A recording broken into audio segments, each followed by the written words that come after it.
تيست تيست. أنت الآن تسمع قناة بيهايند ذا ترند. بقول لك يلا بينا نبدأ الفيديو عشان حاسك سرحت معايا شوية. أنا هقول كلام يزعل ناس كتير بس لازم يتقال. الناس بقت بتسأل هل مدرسين الثانوية العامة بقوا أغنى فئة في مصر؟ هل بجد بيبنوا عمارات وبيجيبوا عربيات؟ ولا ده كله كلام سوشيال ميديا؟ النهارده هفجر لك الحقيقة بالأرقام والشهادات وباللي بيحصل في السوق فعلا. ولو أنت ولي أمر أو مدرس أو طالب الفيديو ده مهم ليك جدا. ما طولش عليكم في الموضوع ويلا بينا.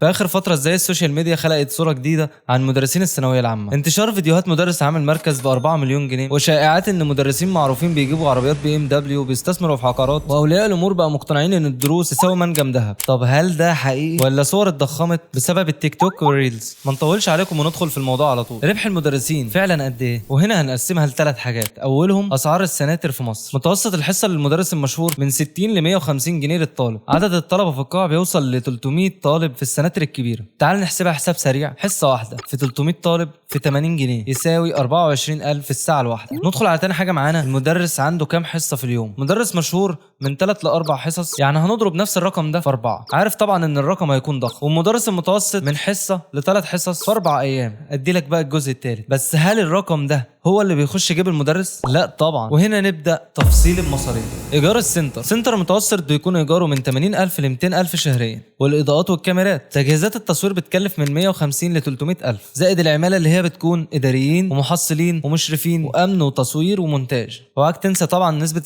السنتر بياخد من 40 ل 60% من الدخل، زائد الاعلانات والدعايه. في مدرسين بيدفعوا 20000 في الاسبوع اعلانات فيسبوك، ده غير الضرايب اللي بتكون عليه. الضرايب بتكون من 10 ل 22% على حسب الدخل. فالرقم اللي بيبان بالملايين بيخلص بسرعه جدا. طب هل في مدرسين فعلا اغنياء؟ ايوه طبعا، في مدرسين فعلا وصلوا لمرحله الثراء، بس دول 2% وبيكونوا طبعا مشاهير او بداوا من زمان وليهم ملايين المتابعين، وغير ان هم بيبيعوا كورسات اونلاين وعندهم قنوات يوتيوب بتدخل فلوس وبيشتغلوا في محافظات متعدده. دول طبعا بيتصنفوا زي الانفلونسرز مش المدرس العادي. هل في فعلا مدرسين بيبنوا عمارات؟ ايوه فعلا في مدرسين بيبنوا عمارات. يعني انت ما سمعتش عن مدرس لغه عربيه مشهور بنى برج 6 ادوار في المنصوره، ومدرس فيزياء مشهور اشترى 3 شقق في القاهره الجديده، ومدرس رياضيات استثمر في اراضي في طنطا، بس عددهم قليل جدا مش الغالبيه. يعني في سؤال هنا ولازم اقول لك عليه، ليه المدرسين بقوا بيكسبوا كده؟ اول حاجه منظومه التعليم نفسها، اعتماد الطالب على الدروس بنسبه 90%. الامتحانات الجديده محتاجه تدريب كتير. المدارس الحكوميه فقدت قيمتها. تاني حاجه نتكلم فيها، السوشيال ميديا عامل اساسي. المدرس بقى انفلونسر، واي مدرس يقدر يتشهر لو لعب على التسويق كويس. وثالث حاجه عدد الطلاب الضخم في مصر، 22 مليون طالب في التعليم قبل الجامعه، كل مدرس عنده سوق ضخم جدا. 4 التعليم بقى بيزنس مش وظيفه، يعني السناتر زيها زي شركات كامله، الموظفين بالعشرات. هل الربح بتاع المدرس يكفي فعلا ان هو يبني عماره؟ انا هقسم لك الاجابه ل3 مستويات. اول مستوى المدرس العادي اللي هو دخله من 7 ل 15000 شهريا، وده اللي يستحيل يبني عماره. والمستوى الثاني المدرس المتوسط اللي هو سنتر واحد واسمه معروف، دخله من 40 ل 80000 في الشهر، هو ممكن يشتري شقه او عربيه بس مش يبني عماره. المستوى الثالث ده التوب تيتشرز، واللي هي 5% فقط من الموجودين، بيكون دخله الشهر من 300 ل 80000، ده ممكن يبني فعلا بس خد لي بالك ده قليل جدا. الحقيقه المدرس اللي يبني عماره ده مش المدرس العادي، ده بيزنس مان كامل مش مجرد مدرس. فالجواب النهائي، هل مدرسين الثانويه العامه بيبنوا عمارات فعلا؟